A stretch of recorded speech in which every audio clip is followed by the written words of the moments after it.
Today's video is sponsored by Squarespace. So let's be real, in 2021, Instagram hates photos, especially just an individual photo posted on your feed. We've all been there before. You go out looking for the perfect photo, you find the great location, you spend a bunch of time with the great composition, getting your settings perfect, waiting for the perfect light. You go home, spend hours in editing, and you load it up on your Instagram and post it, and what happens?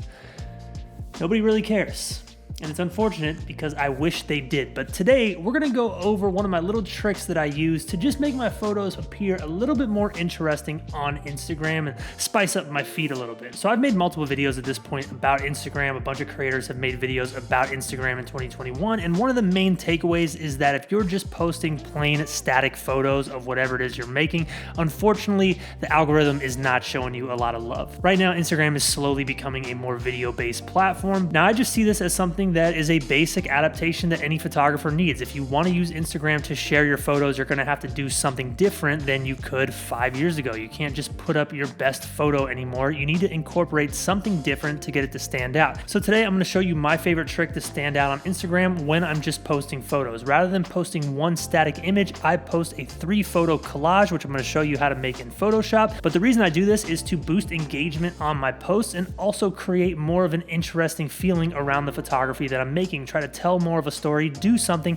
that draws more people in. And also it allows me to create a carousel of images so people spend more time on that particular post, and the Instagram algorithm is more likely to show that post to more people and show that post to more of my followers. So if you want to jumpstart your Instagram, try to get a little bit more interest in your photography, but you don't want to go down this rabbit hole of video and reels and all that stuff, this is something really valuable that you can try out. So let's quit wasting time.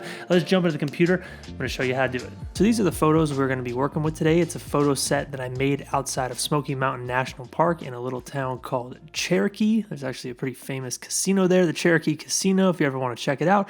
But these 4 photos, they look great on Twitter as a photo set. They look awesome together. They would look great as a blog post, but on Instagram, they don't really stand out by themselves. Maybe this photo right here could stand out as just a front-facing photo on your feed, but let's be honest, out of this sea of content on Instagram, like I talked about before, this is not going to get the job done. So we are going to take these photos and we're going to combine them into a collage or set or whatever you want to call it, just to add a little bit more pop into your Instagram feed. So as someone is scrolling and they see your content, they're more likely to engage with it, maybe swipe through to see the photos as they're like full size or whatever. So let's get this started. What we're going to do here is we're going to select the 3 photos we want to work with. Now for me, I think the pink hotel is pretty obvious. This sign looks really cool. I think it looks great. And with this in mind, we need to choose which details we want to work with. Now, this interior photo I think is a given. It just looks really cool. Kind of reminds me of Alice in Wonderland. So this one's definitely a given,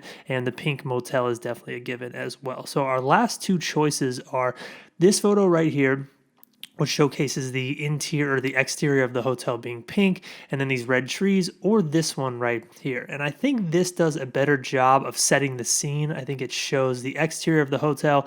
It ties this pink motel in very nicely, and then we have this cool detail here. So those are the photos that we're gonna work with today. Now what I'm gonna do is I'm gonna go ahead and click each one of these. I'm gonna hold down Command, and I'm going to set a rating on these of, we'll go 3 stars today, so we can sort them. Now going into this video, I already cropped each image. So to create a collage, what you're gonna do is crop the image to 5 by 12. That is gonna allow you to post 3 photos in one post on an Instagram as a 4 by 5. So 5 by 12 is the dimensions that you want.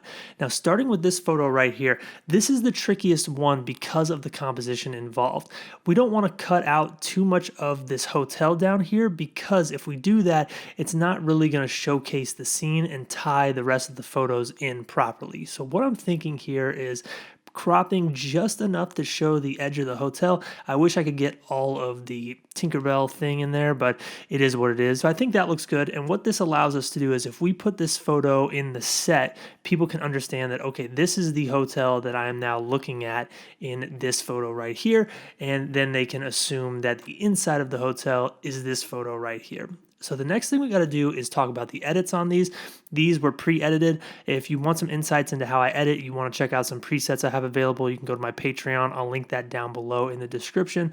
But from there, what we're going to do is try to just make sure these are all matching one another. So what I'm going to do is pick the strongest image. Now with this one, I think the colors on this one are probably, actually I think the colors on this one are probably the most important to match. So I'm going to go ahead and right click this and set as a reference photo.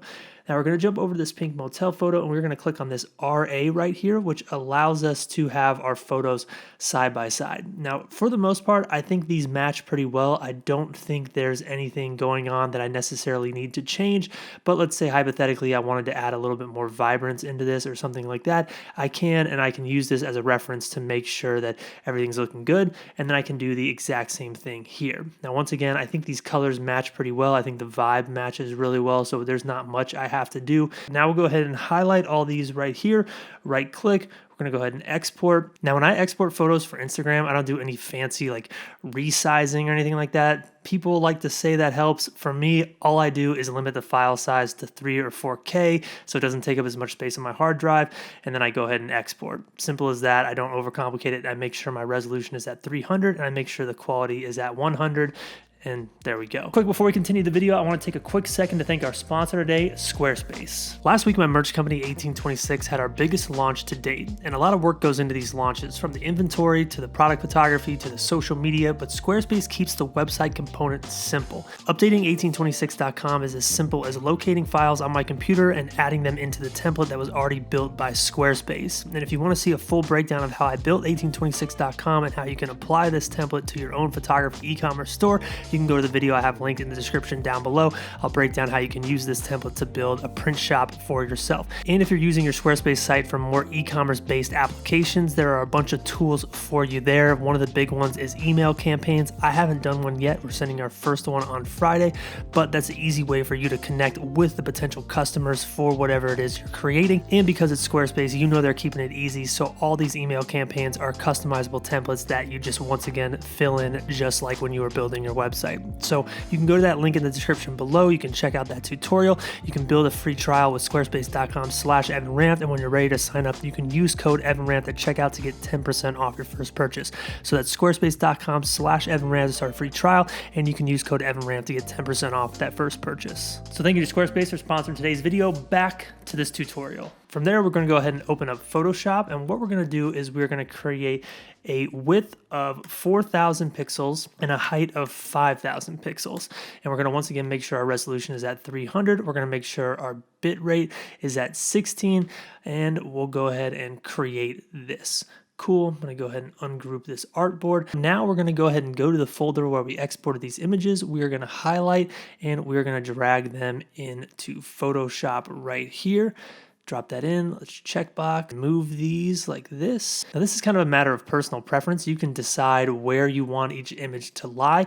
For me, I think it looks good. Actually, let's switch these up. Let's just do a little trial and error here and see what we like better. I like it the other way. Now, this corner of the hotel right here, mixing with this image, it creates this little bit of clash because it's like green, green. It's hard to read what's going on between these two photos. You notice that?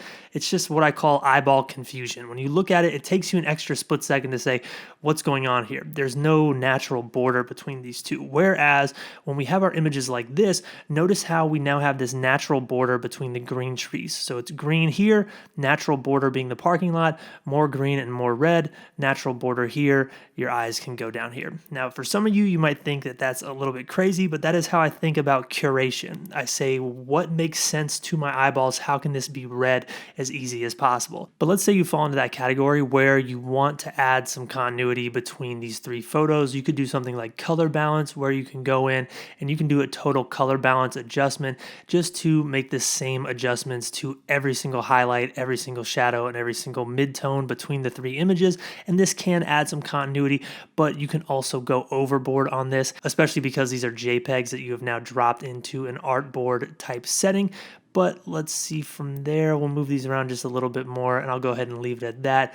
We can toggle that on and off, and I actually do like the way that looks. It adds just a little bit of warmth in there. These look cool together, but I would love to showcase how they look as full images as well. And we all know on Instagram, engagement and people staying on your post is a big part of how the post does and how many people they show it to and what your reach is like. So what you can do is you can jump back into Lightroom. We can take off this reference right here. Let's get rid of that. Let's just go back to normal, and you can click this. Let's do original.